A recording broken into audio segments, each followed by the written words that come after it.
Hello there, Pursuing Freedom friends, and thanks for tuning in today. I'm your host, Erin Bradley, and if you are new to the show, welcome aboard, buckle up. We've got a great show in store. And if you've been listening for a while, well, you're going to be very excited to know that we've got my new friend, Melissa Horne, here today. And if you've been following the show for a while, you know that over the last couple of years, we've been diversifying the content a bit, whereas in the OG early years, we were all about mindset, systems, and scale as it relates to growing a thriving and predictable real estate business or mortgage business, wherever you are. And then we started bringing in all different types of topics. So I'm thrilled to have Melissa with us today because, wow, she has a story and some strategies and some actionable takeaways. And I am certain you're going to love her energy and you're going to leave this conversation feeling fired up, exploding with new belief, new ideas, and a new plan on how you can take the wheel of your business, create predictable growth, have fun, and really just thrive in any market, which is something I'm really passionate about right now. So, with no further ado, Melissa, I would love if you could share a little bit about your journey over the past 10 years or so as you found your way into the real estate space. And then you found yourself 6 years ago relocating to a brand new area. You took on a challenge, which we definitely need to talk about, where you ended up getting 13 under contract in 13 days, which is like, what? I want 13 weeks, everybody 13 weeks. It was, 13 weeks, my bad. Well, let's just call it 13 days. It sounds that's way, okay. It although was, 13 contracts in 13 weeks is pretty badass too. So yeah. let's go jump right in. Give us a little backstory, Melissa. How did you get to where you are? And then let's unpack the journey as it's unfolded. Awesome. Well, first of all, thank you so much for having me. I'm super excited to be here. I love your energy as well. And just listening to you talk right now got me even more excited to tell my own story. So I got my real estate license in 2014. I did absolutely nothing until 2015 because everybody thinks that they could be a real estate agent and doesn't want to put in the work. And I was one of those people. I had a demolition company and I thought that my contractors that hired us would just hire me as their realtor. And they're like, no, you're the dumpster girl. We need the asset manager girl. No, you are not anywhere near qualified to do what we need you to do. After being hurt for a little while, I was introduced to Vinny Martino with Douglas Elliman, and he also knew me as the construction dumpster girl, but he just thought I had so much talent. He called me with his FISBOs every single Sunday until I finally took the position and I was the marketing director. And my instructions were make the phone ring that it could feed 10 people. I'll get the agents, you get the marketing together. And I was like, oh my God, what do I do? And I was like, you know what? If I could build a dumpster company and I don't want to know anything about garbage, I can make this happen because I'm being handed a golden opportunity.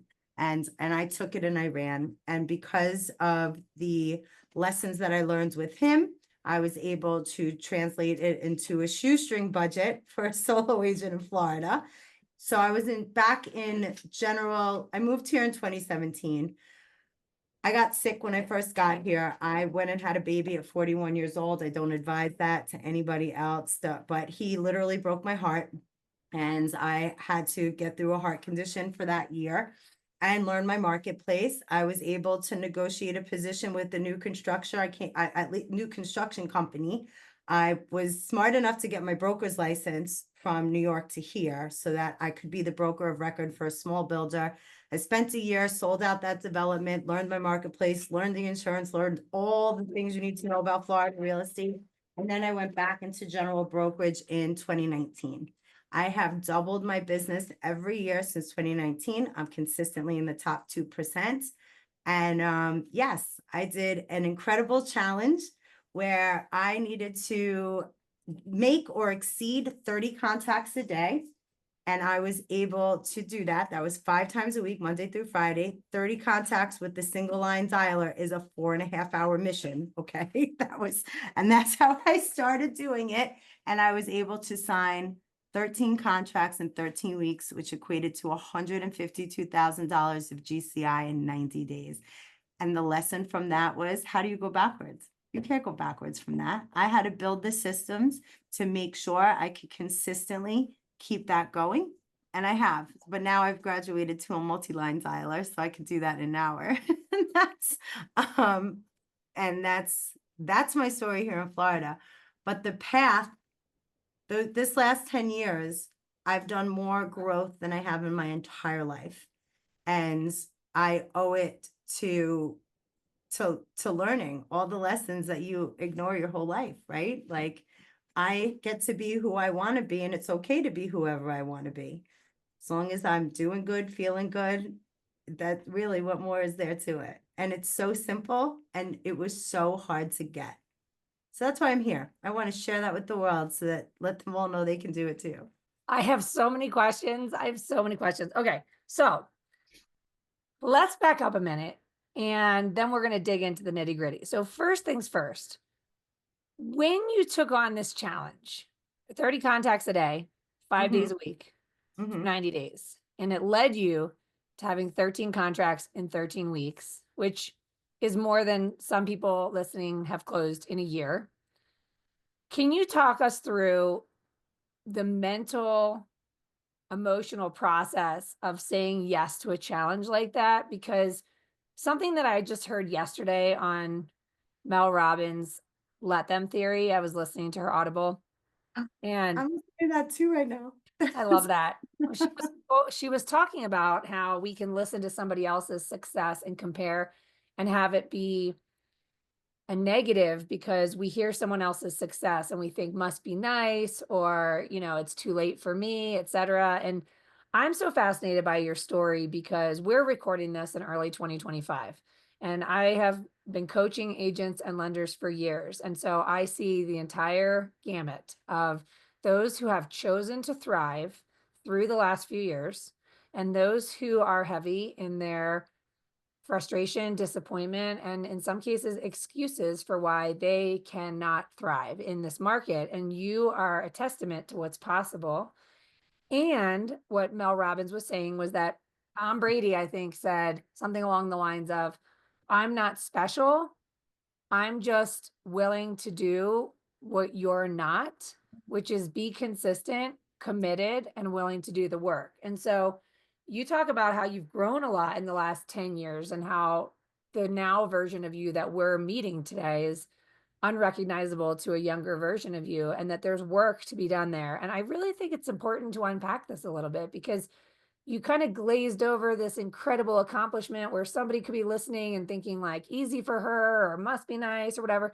And what Mel Robbins said is that we need to learn how to take that feeling of, instead of unworthy, we take that feeling of maybe even jealous, which maybe we don't want to admit it, right? But it's like, man, I wish I could have those kinds of results. And we turn that into inspiration. So I imagine there was work there. I'd love to hear from your perspective. Like, what does it look like to show up to that level of commitment? It was a lot. I struggled with confidence. And I think I didn't realize that that was the problem for so long because I thought I was confident. When you start doing work on yourself, and I started with the simplest thing. I truly just started with the morning routine.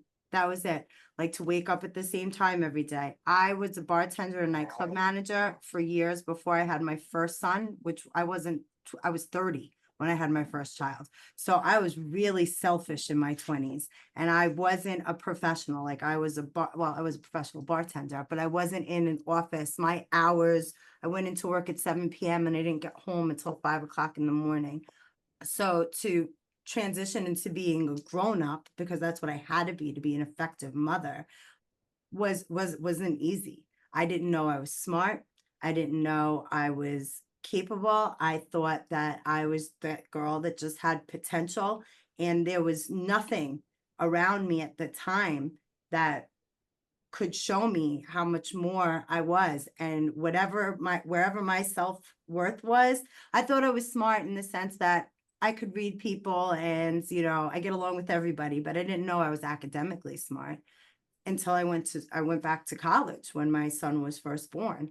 And then again, every year. So I really owe it, first of all to my neck. Like if I didn't have to, if the universe didn't put me in charge of feeding and growing another human being, I don't know if I would have got here, but that's the why, right? So, and it was a why that I couldn't make it. The why was just given to me. It was there. And that's what you do. You take care of what you have to take care of. just happened to be a human being for me. But when you're ever, I think anybody who's in that position where they're like, how am I going to eat? How am I going to get the things that I want? But if you don't know what you want, you're never going to get it. So that's exactly where I started. I'm going to wake up at 5:30 in the morning, which was really not, it's still not easy for me. I'm not even going to lie. I'm going to write in my journal and I'm going to clarify what I want. And that first year when I started doing it, I wanted $500,000 in GCI. That's what I wanted. That was it. That would make my children have a safe life. That would make me be comfortable. That would allow me to grow my business or move into another, section, multifamily, something I want to do on life insurance. There's lots of different businesses that I want to be part of. And as I was telling you, I'm still learning, how do I pull back my production to move those things on? So I still do that every single morning. Okay, what are the 3 things I have to get done today? What am I happy about? What am I grateful for? What are my affirmations?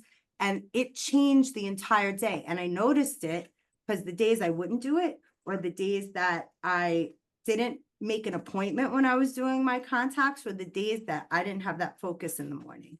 And that was the second shift that changed. After the first week, I was like, how come one day I'll get like 3 appointments and then one day I won't get any appointments? Like, what's different? How am I showing up different? It was that I was worried about how many contacts I was making instead of thinking about how many appointments I was going to take. The slightest little mind shifts, that challenge was so changing for me in so many ways. I saw all the work that I put into myself come out, because it wasn't easy. Because think about it, every time I signed a contract, now I have to go through the deal, but I still have to show up and make my contact. So it's twice as much work every single time. I got twice as much work. I sign another contract, there's 2 more hours in my day. But that morning just grounds you for everything. And the most magical thing of it, I have my 20-year-old and my 8-year-old. He will do affirmations with me in the morning now. On the way to school, he says, I have lots of friends. Everybody loves me. Something wonderful is going to happen to me today. I'm a better reader every day. And he'll say, it took him a little bit to learn it, but he's like, what's your intention for the day today, mommy? And just putting that intention out made all the difference for everything else to happen. Now, I want to ask a more tactical or technical question. You alluded to using a dialer and having it take you 4 hours a day to make 30 calls. And now you can do it with a multi-line. What are you talking about? What is a dialer? So a dialer is, this is a single line dialer. So it's not even a dialer. This is slower than a dialer because you have to manually punch in everything. CRMs, or most of them now, all have single line dialers built in, meaning that you can put a list together. I use Follow Up Boss. I've also been through every CRM, so all of them have it. Lions Desk, Follow Up Boss, KV Core, Chime, well, it's not Chime, Lofty, they all have them. You can make a list, you just click the list and it'll call through them as you have a list, right? Is it all sellers? Are they FSBOs? Are they expired? Well, the multi-line dialers do it 3 to 5 at a time. So they kind of you don't have time to think. It's just ringing and then somebody will say hello. Now, it was scary for me because if 2 people answer at the same time, you're only getting one of them. But the dialer allows you to do a voicemail drop on the other one. So you can, and then it comes back into your list, but you can get through 3 times the amount of calls you can get through that you wouldn't with the single line dialer, certainly not dialing from your phone. That was a very scary change for me because I was also let me look at the old MLS listing. Let me look at the appraiser's website. It stops you from all the fluttering that goes on in your head just to get out of your head. So where I thought it would be harder was actually easier because you don't have time to think. You don't have time to look up the house. You don't have time to figure out what could have possibly went wrong. They're not going to ask you anyway. That was the second lesson. Just have a conversation. Yeah. And when I finally hired my ISA, that's what I had to teach her. I was like, I don't have time to script her and all this, like learn the scripts, but this is how we role played. You're just going to call me and you're going to make me your best friend. That's all I want you to do. I want you to I'm going to ring, hello. become my friend. That's all I want you to do. And if they wanted to, when, talk about real estate a little bit, and then you get them on the phone with me. That's it. Just BFFs forever. And that's how I went into every call. I'm just calling to have a conversation. I'm not trying, if I can help them, I can help them. I can't help everybody. I'm not the savior of the world. And I just want everyone to get off the phone feeling good that we had a good conversation, and that's it. And do you know what happens when you do that? They call you back. The people call you back. That's it. It was that easy. Yeah, it's funny because I was asking because I've never talked about this on the podcast, but we used a software called Phone Burner, which Mhm. syncs up with a lot of CRMs, and same thing, but it's a single dialer. And you alluded to so many benefits of using this type of technology, which is that, first of all, it eliminates distractions, because if I try to make 25 calls from my cell phone, I'm going to make one call. And as soon as I get off that call, as soon as I get off this call with you, I'm going to have a million alerts on my phone. There's going to be text messages and WhatsApp and alerts on emails, all things. And I will have made one call before I find myself distracted and in the rabbit hole. And then the second thing you talked about was it eliminates the call anxiety, because there's no time to evaluate if this person liked you or didn't like you. It's happening. You're calling John. And if Yeah. he answers, you're talking to John. And then there's the speed factor, right? And I always felt that I could probably do, honestly, 25 to 50 calls in an hour, no problem. And the euphoria I would feel having done it was like, oh my God, I could conquer the world. I'm like high on life because I did my friggin' calls, you know? Yeah. So I love that. And then what you're talking about, just make them your BFF. One of the things we talk about a lot is take the work hat off. The biggest resistance we have to picking up the phone and calling people is that chatter. Like, I don't know if they need to buy or sell right now. They just bought a house a couple years ago at a rate of 3%, right? That's a me problem. Take your work hat Mhm. off. Like, just come from a perspective of connection and contribution, and then there should be nothing to stop you. Um, but I still think there's more to this, right? Because there's still people listening that are like, ooh, So this is what I did. This is my first time on the speed dialer, right? Because it clicks. That's the one that I use. It clicks when they answer it. So you can't even really hear them say hello, which bugged me out, right? Because the whole mirror match thing. Like if you can't hear them say hello, like what are you saying? So I was so scared that I just wanted to see how it moved. And the lady didn't say anything. And I was like, oh, she picked up.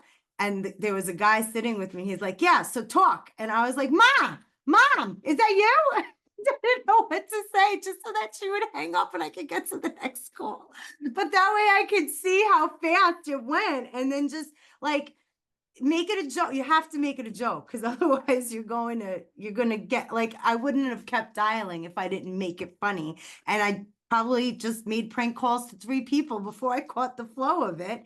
And then they don't know who you are. And if you so it allows you to disposition it at the end of every call. And depending on the system, it'll go back into your call list. And they're all burner numbers. Like the dialers all have so it's not your real number. It's not. So once you're out of your head, they don't know who you are. They can call you back, but it's not your office number. It's not a forward facing number online. It's not, it's not any way that you could get in trouble, for lack of a better word, right? Just be respectful. Don't be disrespectful. And that's it. And I always also call the ones I don't, if I want to warm up, if I'm not feeling in a good way, I would always call the ones I don't want. So if you need to warm up, I'll make a couple of calls just from my cell phone. If I'm not feeling, 100% yet, I'll call like 3 that aren't in the market I want to be, or lower price point than I want to be, and just rock the phone call. And then you feel good again, or call somebody you like to talk to or makes you feel good before you start the calls, and then get on that dialer because you can't think anymore after that. And it's like, and it's fun, right? I was the call, what are they called? The call reluctance person. Like it took me forever to start, like just to start. I'd stare at the numbers. I'd stare at the phone. I'd stare at oh, maybe I could get these emails done first. Anything I could do to not get on the phone, it would take like at least 15 to an hour, depending how long, to not get on the phone. But if you're not thinking and then you're done and you feel accomplished and everything is great, and you made an appointment, at the very least, if you're talking to 30 people in an hour and a half tops, there's follow-up in that. And it's true. The gold is in the follow-up, and the follow-up is easy. You've already been invited to talk to them again. So start with your follow-ups. If you need to get warmed up, you could do that too. Just do it. That's the bottom line. And yes, everybody can just do it. You just have to find a way to get out of your head. It's so hard and so simple. It took me a year to get out of my head. So I don't expect like tomorrow for anybody to show up at their desk and be like, I can make these calls. It's so true. Like, I think it's Atomic Habits with the 1% every day. Like, if I think his example in his book is put the sneakers at the front door so that the habit is just to put your sneakers on before you go running. Open the list every day, make one phone call. Make one phone call, one treacherous, expired, or FISBO or something phone call. And then the next day, make two. And then the next day, make three. By the end of the month, you're up to 30 contacts. Well, you talked earlier about the ISA, the inside sales agent. And my next question comes from this image I have, right, of you getting 13 contracts in 13 weeks and then going on to double your business every year since 2019. It's now 2025. And at what point did Melissa hit the wall and you realized, I can't do this alone? I need better systems and scale. I mean, how much of the systems were in place at the beginning versus what you've built out in the last 5-6 years? I've been through an assistant a year for the last 4 years since 2021. And they all last 3 months, and I lose 3 months of production training. But what I gain is a whole new bunch of systems. The right person will come. And every year the same thing happens. So to answer your question, I knew it that first year. I knew I needed an assistant. I knew. And what I did was I hired the first young lady, and I lost a lot of time and money. And I built out the first round of stuff in the CRM, because I also was smart to know that the assistant is going to be best suited taking stuff off my plate to automate as much as we can. Any person will need to understand the platforms. They don't need to necessarily understand how to do everything in it if they know how to set up the automations. So explaining the platform allowed me to set up the automations for each assistant up until now. I still know that it's not sustainable, but every time I built a system, I grew. And then I built another system and I grew. I'd love the answer to why I can't find an assistant that'll stay. But in the incarnation, I have a CRM that is completely saleable at this point. Really, and the IFA I hired because I don't want to make the buyer calls anymore. It's not the best use of my time. So I'm not entirely alone. I have a VA in the Philippines that has now learned those systems in the back end. So if I need a new drip campaign, or if I need a new list, or I need something to go out to my past clients, she knows how to do the manual stuff that needs to be pulled. Annette, which is my ISA, I made all her smart lists for her. Now she understands them. She knows how to claw them through, and we have a pass off. I am not talking to an online lead that comes in until we have either a time that they're coming into search, or we know if they're, so in between being the BFF, she's looking to identify funnel time and any conditions. She's looking for conditions rather than objections. And then everybody that wants to talk to an agent gets 15 minutes with me, so that they have a warm fuzzy from Melissa. I can explain to them any changes in the real estate world as far as BBAs and everything that changed with NAR over the summer, so that it's not a surprise, which was a learning curve just recently. So we didn't used to do it that way, because it would just be like, I'm ready to see homes. Okay, set the appointment, put it on the calendar, I'll meet them at the house. Now I found that it's harder, and I'm not the type of age, and everybody's different in this. If it works for you, it works for you. If it's working, don't break it. Just keep doing it.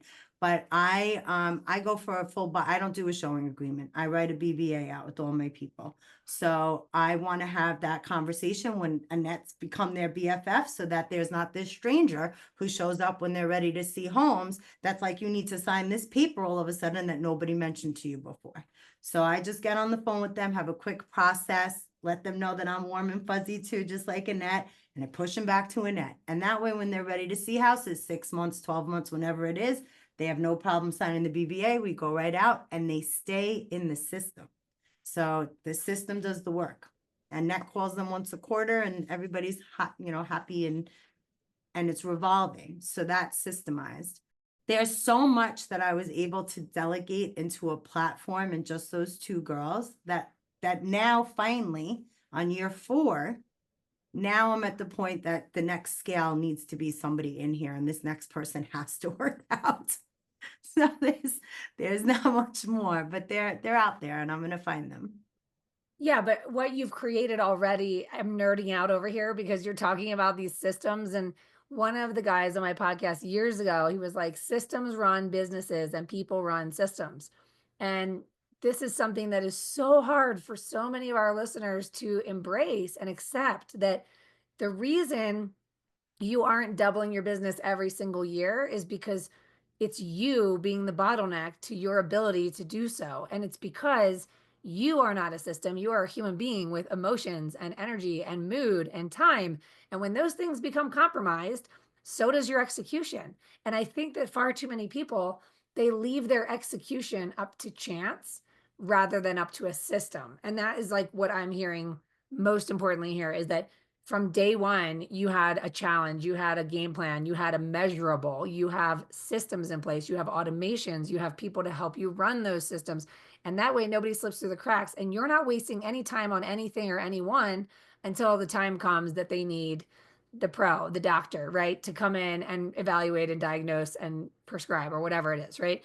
So, one of my questions I have for you is that I imagine you didn't create all this from scratch. So, who are your biggest influencers as it relates to mentors or books? There is so many. First thing, you made me think of something that I think is really important to the people that, where do I start, right? Like, how do I get in action?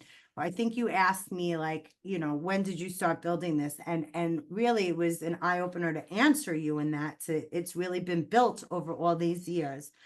This is what I would give if it was me, if I was my Vinny, who is my number one mentor, because I didn't build out his CRM like this. My biggest thing was make the phone ring, right? And it wasn't in 2015, there wasn't as much available for automations as there is right now. And he was a big top producer guy, so he didn't want to hear anything about new CRMs coming out at that time. Wherever you are, and you don't even need to spend money to do this, whatever CRM you have, whatever CRM your office gives you, start there. That's it. Just put all the people in it. And whether it's the version that your company gives you or one that you want to buy on your own. And I'll tell you, I use Follow Up Boss. They're very inexpensive. They integrate with anything, and it's a standalone CRM. My website is separate from my CRM. They just talk to each other. But every brokerage offers something. So if you're a real estate agent, you have access to something. Start with just putting your people in and putting them in buckets. Every CRM allows you to put them in buckets. You could do it by tag or you could do it by stage, right? Most of the brokerages will already have the stages set up for you or the funnel set up, so you'll have to do it by tag. So you have past clients. And everybody teaches this. This is not anything new. Your A, B's, and C's. My A, B's, and C's are different timelines for how my marketplace is. Like for me, an A goes to 30 days, but active is not 1 to 30. Active is somebody I'm showing. A's for me is that they're ready to start doing something in under 30 days. So I keep the actives even before the A's. And then my C's, because again, it's only me, I don't have a team of people in a net. My C's are anybody that's 9 months to, if they didn't tell us to die. Like if they didn't tell us I'm never moving or nobody's getting my house until I die, they are a C. It means that somebody has had a voice-to-voice conversation with them and they didn't say stop calling them. So there's plenty full Cs. And the B is always, for me, from like 30 days to 9 months. So it's a big B. If you set that up, even with 100 people, you'll have people to call every day, because if they've never bought and sold from you, you're still putting them in an A, B, or C or active. I put contact, do not contact if it's somebody that I don't delete anybody from my CRM. I want to know if they're batshit crazy, so I know the next time I call them, maybe they had a bad day, or maybe they are crazy, but on alert for me, so that I know like there's something about this person. Tread lightly. But don't delete anybody, because you can use their email for retargeting. You can use, there's a lot of things you can use that person for, even if they're not in your everyday call list. So just starting there, put everybody in there, collect everybody, and your A, Bs, and Cs, they're going to breathe. They don't live there forever. Every time you talk to them, they might go to an A and then to a C and then to a B, and it changes your dialogue with them, and it changes, what you do next. So whenever you have that idea, I talked to Joe Smith, and he decided not to retire. So now he's not a B anymore. He's gonna, he might want a rental property, but he's gonna move to a C. But what do you want to do next? Now he told you he might want a rental property. What can I build? Oh, let me build like an investment drip campaign that goes out once every 6 months. Take a couple articles from a blog, or your company's website. If you have, I'm sure your company gives you a website too. Just make 3 emails that go out a year and a half with a video of you, a blog post, and something about the conversation you just had, and name it that. These are all the little things I started with to build out the systems.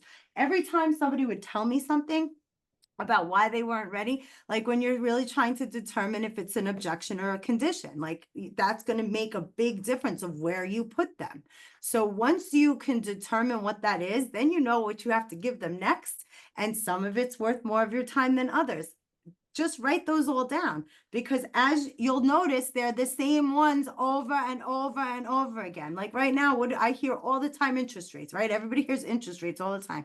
So one of the most recent ones I did was interest rate, how to get your credit higher so you can get a lower interest rate when it's time for you to go. So it's all interest rate related. Everybody believes what they think. I think we're kind of here to stay for a little while with what we're seeing. And I also don't date the rate, marry the house, the whole thing. No, just this is what it is. This is what it costs. Either you buy a house, you don't buy a house. But you need to educate them on why it's important for them to not rent a house. Now, it has nothing to do with the interest rate. It's long-term wealth. So that's what you want to educate them on. So yeah, you can buy a house now at this price, or you could buy a more expensive house later, probably with maybe the same or a higher interest rate. Like, pick your poison, or rent forever. And you say it much nicer than that, but that's my point. Like, you build these systems out based on what they're telling you they need to learn. And then you're a resource all the time. And that's my favorite thing to say to everybody. Look, you may not want to buy or sell now. I just want you to know that I'm here. This is what I do. I want to answer your questions. Do you have another real estate agent that's a resource for you? I'll never make you sign a contract, but I want you to know you can call somebody when you have a question. If I don't put notes in my CRM and they call me, I wouldn't even know what to say. I look at every single person when they come through my phone, if they have it comes through with the CRM stuff on it. So I know to open their profile, take a quick peek at the background, and then I know the last time I talked to them, what kind of we talked about. So it's not like, who are you? I don't know who you are. And when you have 100 people, it's a lot more manageable, but you can build on those 100 people an empire.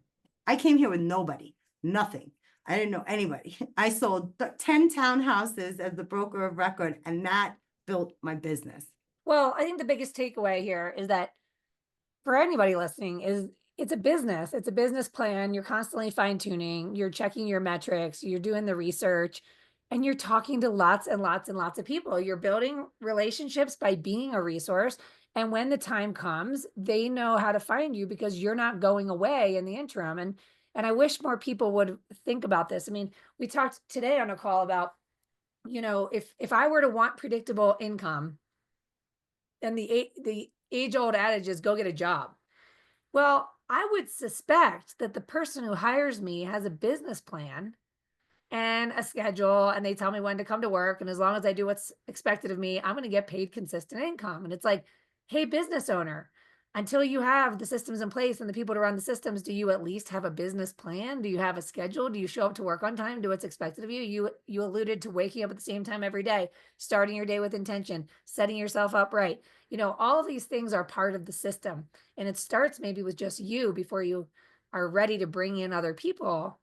And until you have a business plan, a system that you could articulate and regurgitate the way Melissa just did, you're not going to have consistency. So I just love this because I love everything about the fact that you're basically defying the odds, but you're making it sound so simple. And in some capacity, it is for those who, again, like Tom Brady said, are willing to be consistent, commit, and be willing to do the work. And that is clearly something that you're doing. So, as I said at the beginning of this conversation, I have no doubt that the listeners are leaving here a little inspired, hopefully more than inspired, hopefully ready to commit to taking action, because you've also just shared so many incredible strategies. If folks want to find you, follow you, get a hold of you, maybe join your team down there in Florida. Yes, come. That's it. If somebody knows a really great assistant for Melissa Horne in Melbourne, Florida, please That's reach it. out. And my Instagram and my Facebook is at Melissa Horne Realtor. So MELISSAHORNE. There's an E there, Realtor. So please hit me up. Ask me questions. If there's something I said that you'd like a little more information on, don't be shy. I'm not trying to keep any of this a secret. Just take bits from everybody, not just me, that fit what you do and your time. Make a schedule. And then if it's not 5:30 in the morning, just make it the same time every day. I'll be glad to share any nuggets that could help you succeed. So please reach out. I love this so much. And thank you for saying that, because I always say at the end of the show, if you're finding value here, do reach out, because we're having these conversations wondering, is anybody out there listening? So we love to hear from you. Send me a DM at Pursuing Freedom Official. Reach out on LinkedIn and let us know what your takeaways were. And more than anything, let us know what your commitment is to take action on the thing that's inspired you, because the distance between where you are and where you want to be is nothing more than the decision to do it. And by the way, it doesn't mean it's pretty. It's never a straight line. So, as always, my friends, thank you so much for taking time out of your busy schedule to be with us today. Thank you, Melissa. I appreciate you. I appreciate you. Thank you so much. This was so much fun. Can we hang out outside of this? Like, I really want to talk more. Yes, please. I'll Yes. call you. Yeah. And to all the listeners, as always, if you're enjoying this content, please take the time out of your busy schedule and leave a review wherever you're consuming this content, because it does help us continue to attract amazing guests like Melissa, and helps this content get found so more people can build a life you don't need a vacation from. I love you. I appreciate you. We'll see you next time.